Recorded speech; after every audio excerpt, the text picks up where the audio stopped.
Mr. Bancel, Moderna recently paid NIH $400 million. Do you believe it creates a conflict of interest for the government employees who are making money now off of the vaccine to also be dictating the policy about how many times we have to take the vaccine? Good morning, Senator.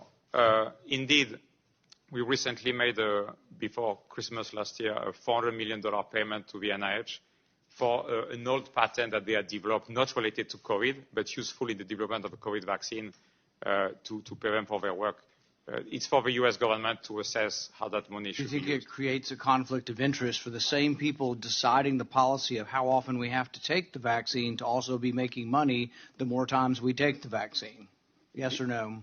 This is for the government to decide, Senator. You have no opinion on whether or not it creates a conflict of interest. Is there a higher interest or a higher incidence of myocarditis among adolescent males 16 to 24 after taking your vaccine? So thank you for the question, Senator. First, let me say we care deeply about safety, and we're working closely with the CDC and the FDA to Pretty much a yes or no. Is there a higher incidence of myocarditis among boys 16 to 24 after they take your vaccine? The data I've seen from the CDC actually shown that there's less myocarditis for people who get the vaccine versus who get COVID infection. You're saying that for ages 16 to 24 among males who take the COVID vaccine, their risk of myocarditis is less than people who get the disease. That is my understanding. That is not true, and I'd like to enter into the record 6 peer-reviewed papers from the Journal of Vaccine, the Annals of Medicine, that say the complete opposite of what you say. I also spoke with your president just last week, and he readily acknowledged in private that, yes, there is an increased risk of myocarditis. The fact that you can't say it in public is quite disturbing. Do you think it's scientifically sound to mandate 3 vaccines for adolescent boys? This is for the public health leaders to decide, Senator. You've been advocating for it. You've been interviewed, and you've been advocating for boosters. Do you know when the myocarditis is most common among these adolescent boys? After the second dose. When I spoke with your president, he readily acknowledged in private, that maybe there ought to be a discussion whether we ought to have 1 vaccine versus 2 versus 3. If 90% of the myocarditis comes after the second dose, why don't we have a rational discussion about 1? Marty McCary, a physician from Johns Hopkins, has said exactly the same thing. It's been discussed, and yet we have this ridiculous notion from the CDC. So the CDC says, and I'll ask you this question. Let's start it as a question. Your 16-year-old's had COVID.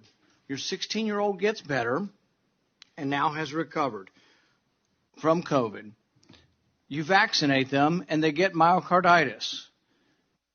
Are you going to give them 2 more vaccines? Your child, give them 2 more vaccines? I'm not a clinician. I will have to discuss. You have children. I do. Have you vaccinated your children? I have. How many times? 3 or 4 times. 3 or 4 times. So the CDC recommends this, and, you're obviously someone who's self-interested in the outcome here.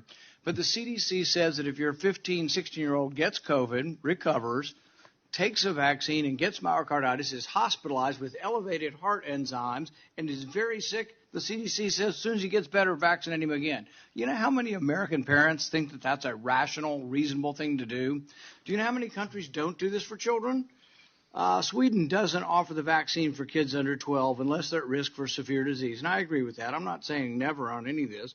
I think it's a very reasonable position to say kids at risk or have some diseases that there may be a reason for vaccinating some children. Finland doesn't recommend it for under 12 months. Norway also. England as well. France, Poland, Germany, Switzerland, and all vaccinate 12 and up. So we got half the world who have looked at these studies. There's a study in Israel of thousands of patients, and yet you sit here and act as if you've never heard of myocarditis and you don't think it's an increased risk for young adolescent males when all of the studies who isolate out people by age have found that, yes, there's an increased risk after taking your vaccine. Pfizer, too, but worse with Moderna.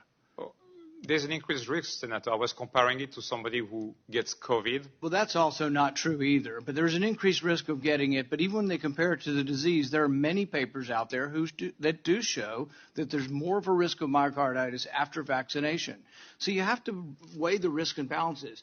And you are right, you're going to make less money because you're going to try, and they're already trying. The CDC's got it on their schedule. They're going to try to force all the kids in America to do this through school. But guess what? Parents aren't going to do it.